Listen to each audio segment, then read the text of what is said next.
Now that we've seen how to use a dictionary, let's look at more complicated examples where we would want to combine dictionaries and lists. Let's say we have 3 separate menu lists for breakfast, lunch, and dinner. How could we combine these into one list? In Python, you can have a container of containers. So here we made menus equal to a list with our breakfast, lunch, and dinner lists inside of it. And we can print each inner list by using their indices 0, 1, and 2.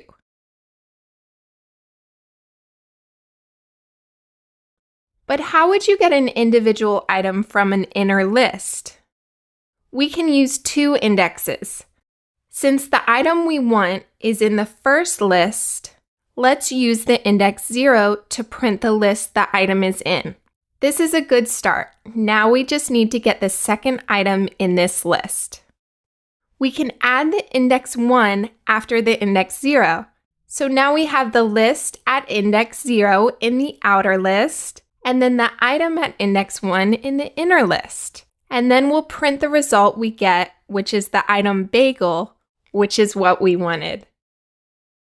Instead of using a list of lists, we could also use a dictionary for our menus with keys for breakfast, lunch, and dinner. Then to print each menu list, we can use the breakfast, lunch, and dinner keys.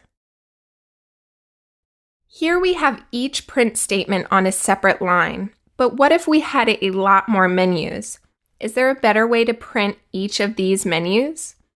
If we do a for loop over a dictionary, it defaults to returning just the keys in a dictionary, but we also want the values. If we want the keys and values, we need to use the items method on the dictionary. And we need 2 loop variables, one for the key and one for the value, which we called name and menu. Then inside the loop, we can print both the name and menu, and we'll separate them by a colon. If we print this, we can see the key breakfast followed by its list value, and the same for lunch and dinner, which is what we wanted. We can also use dictionaries to represent objects.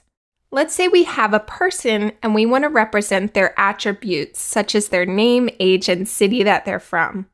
We could use a dictionary where the attributes are saved as key value pairs. The name is the key followed by the person's name, Sarah Smith, as the value. Then the city key followed by the value Orlando, and the age key followed by 100. Then we can print out how old the person is by looking up the name key and the age key, and we get Sarah Smith is 100 years old. Now that we've seen dictionaries with lists as values and using dictionaries to store objects, let's take what we've learned in this section and use it in the next demo.